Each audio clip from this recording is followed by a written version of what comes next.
Hey yo everybody, it's Kenny here again, and I'm here in my man cave. Like you can see all my figurines, and there's a lot more shit here and there and there and there. Um, I'm here to bring you a little ditty, a slasher movie slash folk horror movie called Eaten Alive. Now, there's a zombie movie.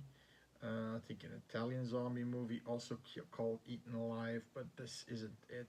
It's this one's from 1976 because that other one is from 1980. This one is directed by none other than the late Tobe Hooper. 2 years after he did the Texas Chainsaw Massacre. Now you can see that this movie, he took a lot of inspiration with that movie. In he basically, his template of making horror movies were especially grimy, greasy, creepy, unsettling kind of horror settings. You know what I mean? Always dirty settings where you feel, you know, you know. And if you got a good killer, in this case, you had a good killer called. He was played by a guy named Neville Brandt. I think he was a 50s and 60s actor. He was known back then. He's called Old Judd. He's the killer. Plus, as a bonus, it's not only a slasher movie, it's a creature feature horror movie too, because he uses an accomplice in crime, which is a crocodile that he apparently ordered from India to put in his little pool area of his motel. He's the owner of this beaten down motel, and there's a crocodile in there. So everybody he kills, he feeds them to the crocodile. So there's no evidence, right? Now, who do you have here? You have Robert Englund, ex Freddy Krueger, very young, called Buck. He's this uh, prostitute guy. He goes to bordellos. There's this one bordello in this small rural community, and he goes there. He goes to the bars, and he's always picking on fights. And he's basically kind of an asshole. You got Marlon Burns. If you saw Friday,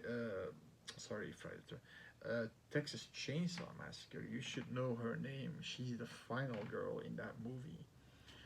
She's in this movie too, uh, because she didn't do a lot more outside the 70s. I got the impression that she stayed in the 70s. I also have I'm thinking here, is there any other one? No, it's Robert Englund, Marilyn Burns, and that's and Neville Brandt. Yeah. Now you've got a lot of weird characters here. So you've got, it's a weird movie. It's a really weird movie. So basically, Bud kills everybody who comes into his motel. That's the shtick of it. His weapon of choice mainly is a sight, like the Grim Reaper has. So a pretty cool killing tool. If you can kill. There are a few gory kills in this one. That combined with the gator, with the croc coming out of the water and just taking the slash the victim. That's pretty cool. So the first one who goes is this prostitute named Libby. She's a prostitute, and she's in this bordello, and the mistress, the headmistress of this the owner is Miss Hattie, this old shriveled up woman with this little summer cap on, and they call her Hattie because of the cap. And now Robert England, his name's Buck, wants to have sex with Libby. He paid for it. Now she's like, oh, okay, do it. She's only there for 3, 4 months now. Now the thing is, he just wants to do it doggy style. He doesn't want to take her in the ass. He just wants to do doggy style sex. Now, is that a? I mean, that's not. I have doggy style sex with my wife. I mean, that's not super abnormal, right? That's not kinky, right? That's just another position. That shouldn't be a problem. Now, eventually, she doesn't want to. She's calling rape, rape. Ah, Mrs. Hattie, Mrs. Hattie. They come in, and he's like, "What's the matter, dear Buck?" And she's siding with Buck because he's a regular customer. He gives him two for the price of one, and she throws Libby outside. Boom! Get the hell out of my bordello. Now the cleaning lady was befriended with Libby, and she gives him her a little bit of money to go to the old motel from old Judd. She doesn't know that old Judd is completely fucked up and beyond all recognition. You know, he just, she goes there, and he's all friendly, but it's weird. He has these glasses on with this tape that, those old glasses that are broken, and he puts some tape in there like Steve Urkel has, I believe. He has those glasses too, right? And he takes her luggage upstairs to her room, and then he says, "You're one of Miss Hattie's, right?" And he puts the luggage down, and he looks at her, takes off the glasses, and he rips her blood. But I mean, she could have made it more clear that she's a prostitute. She's coming there with cleavage, where the tits are all falling out of her fucking shirt. She's hanging there on the counter. Her tits are basically resting on the counter, and he sees this, and he's already kind of aroused of this. And then he takes her upstairs, and he says, "You're one of Mrs. Hattie." And he rips off her blouse, her tits hanging out. I think he wanted to rape her, but they fall off the stairs. He falls on her, so she kind of breaks his fall. So she's hurt. She's crawling. And then he takes this rake, but a long one, with a long pole, and that's the only one. For the rest, he uses a sight. He starts slashing her, stabbing her with the rake multiple times. You see the blood, the rake going in. You see the blood, you see the gore, and then you have this porch over the wooden ledge, and he just drops her in, and the croc does the rest. Boom. Then this extremely first Harvey comes with his daughter Clara, and basically he is looking for his daughter Libby. Apparently she's been gone for 6 months, so she's become a prostitute, and she didn't want to become a prostitute, and eventually she got killed. Now, of course, old Judd is saying, "I never seen her, I never seen her." Now, eventually they order a room, but they're going to the police station to ask some questions first. "Okay, I'll put your luggage in your room." It's okay, no problem. So they're gone, and then this completely dysfunctional family comes in there with so a guy, the husband is Roy, the wife is played by Marlon Burns, she's Faye, and their daughter Angie. Now this guy is constantly he has glasses on, and he's sitting there in the chair because Angie almost gets attacked by the croc because she sees something in the water, and the croc comes out with his head, but she's unharmed. But of course they're scared for her. And then she's sitting there, the mom, like, "You don't want our daughter being eaten by a croc, do something." And then he's saying something like weird shit like, "You burn my eye out with a cigarette." "Oh, no, it's still there. But you do want to, right?" And then he does this nose like, the daughter is crying, and then he's barking at the daughter. I think this guy, it was a few bolts short, or he had a really bad bag of shrooms that were really expired. I don't know what the hell was his problem. He goes outside, anger. He was pretty anger with angrily or whatever. He goes out to his car. He takes a double barrel shotgun and he's gonna kill the croc. And then of course old Bud comes and he says, "No, no, no, no, don't. It's I had to bring her all the way from India. It's a rare crocodile. She almost killed my daughter. I'm gonna kill this son of a bitch." So he puts like meat in the water to lure the croc. Then the croc comes, but you can't kill a croc on the top of his head. It's too hard. He shoots, but then old Judd comes with the sight. Again, the glass is off, and every time he attacks, it's kind of creepy. It does like this. That's how he attacks. He sights him in the chest.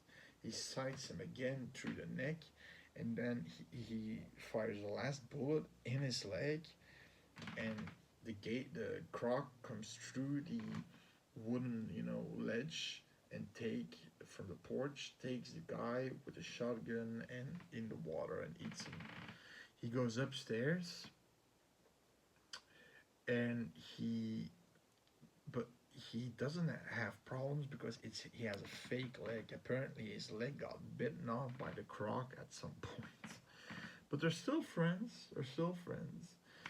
So all the buckshot was in his wooden leg, but even though that he took a painkiller or something, he took a pill.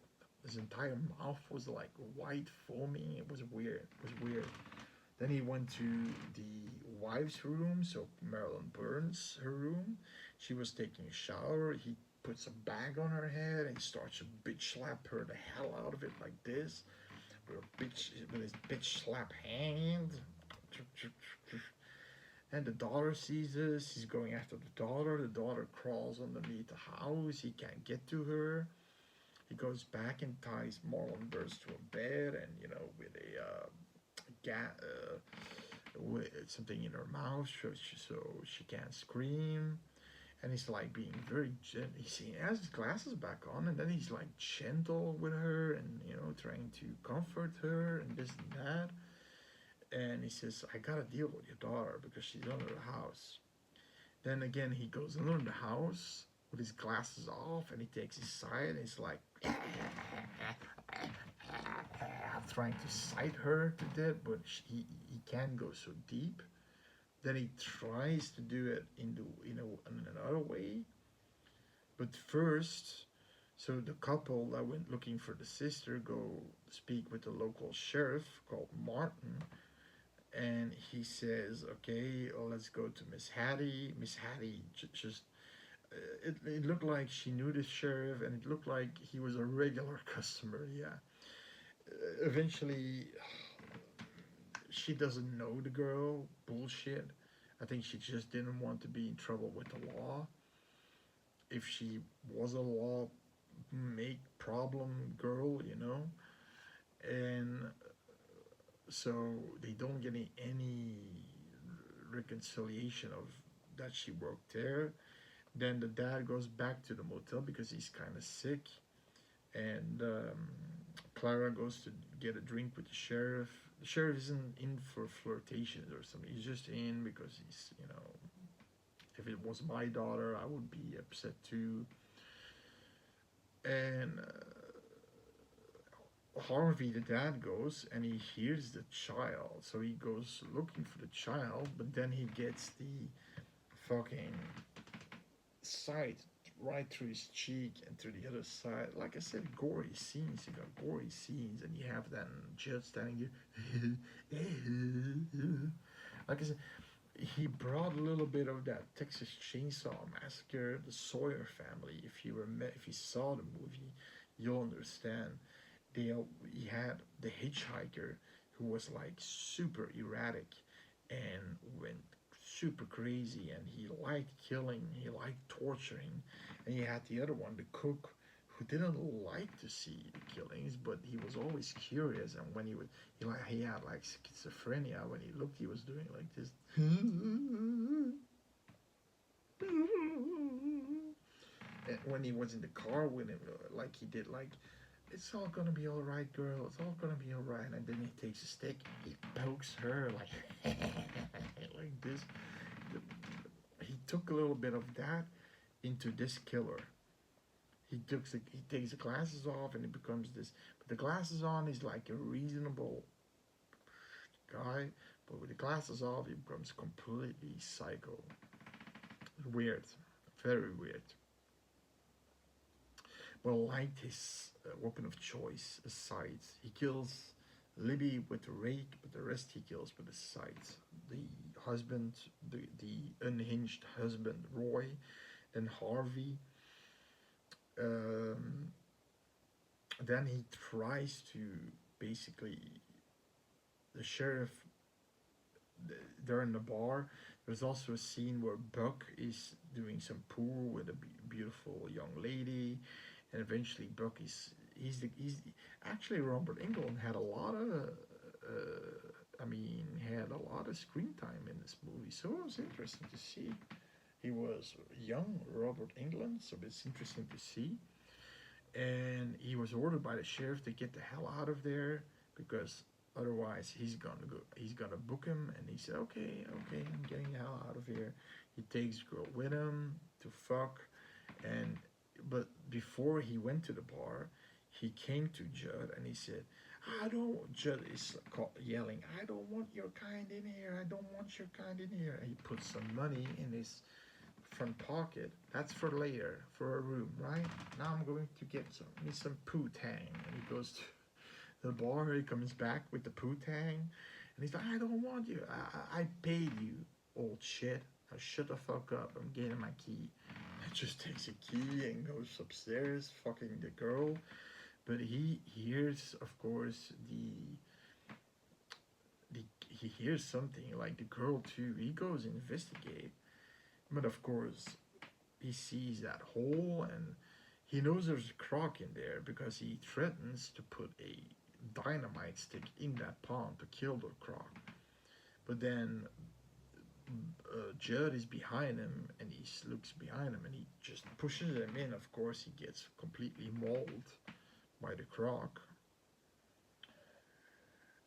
Then he tries to open the gate. There's this sort of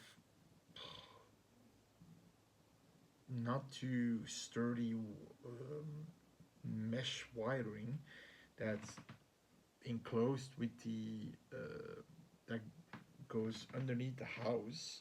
So it opens this up. Of course, a croc, I'm always saying gator, but a croc they're bigger, but they're slower on land. So he lets the croc do the dealing. He lets the croc try to kill the girl. So the girl is now trapped with a giant crocodile underneath the house. So she's gotta escape.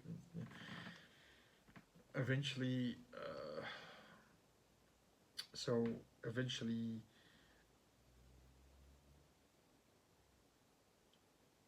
what happens then is the other girl is still there, the prostitute, and then she wasn't a prostitute. She was just the piece of poo-tang, and then Clara also comes to the house, and she goes in. She hears something.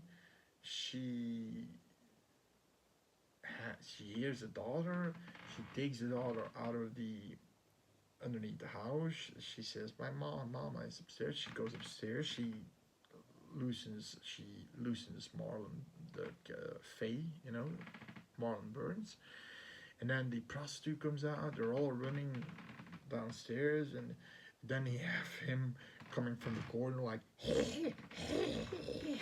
going after them.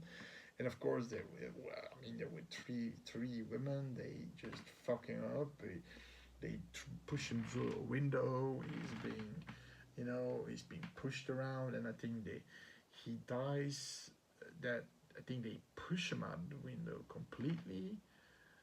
and he falls in the water of the croc, and of course, what happens? The croc kills him. And the only thing you see, uh, you know, go you see floating is the wooden leg, of course. The end. It's a fun movie. It's a slasher movie pre-Halloween. It's one of those slasher movies that had, especially Tobe Hooper. Tobe Hooper was good in the 70s. In the 80s, he sort of fell back on his back a lot of times. He had Funhouse, which is okay, but Funhouse was also that weird, creepy vibe that carnivals can have with those weird carnies and that look at you like, you know what I mean?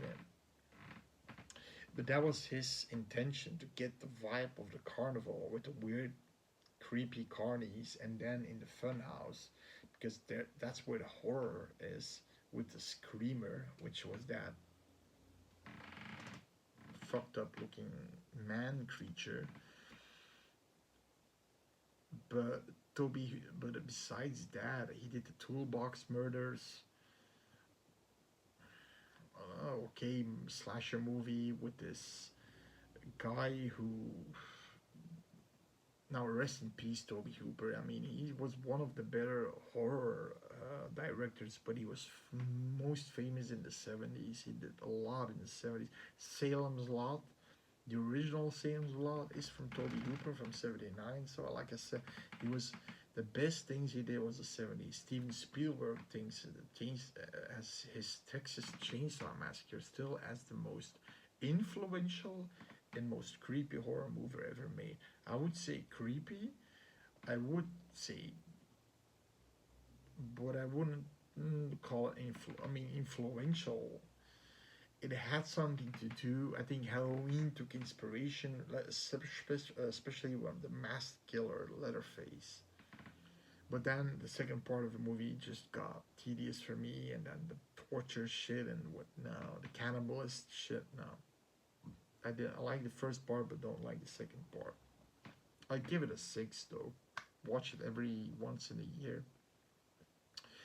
This movie gets a 5 from me. It's a one-time watch. It's nice. You've got a creepy killer, especially when he takes his glasses off and he does that weird laugh and he's behind you with the scythe. He has a fucked up weapon where he can really gut you with, and the idea with the croc is also interesting. So it's a little bit of a creature feature horror movie too, like a little bit Jaws or Crocodile, or like Placid is a little bit.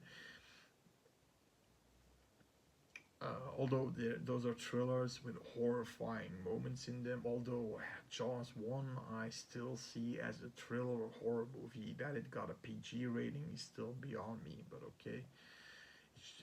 In today it would get an R rating for sure.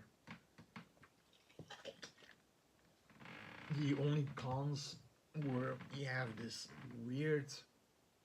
You didn't understand Judd always when he's calm. He was speaking to himself. Then when he's speaking to Marilyn Burns' character, he's like, you don't know what he's talking about. He says, "I'm no old fool. I'm no old fool."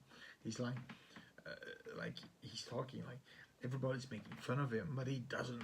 He's not an idiot. He knows what we're doing. It's like talking to himself or talking to this person that's tied down, and also the weird, especially the family. But Marlon Burns is the wife of that guy, Roy. I really think he took a bad batch of shrooms. I'm not sure. He was completely out of his mind. And that was weird. And I don't understood him. I really don't understood him.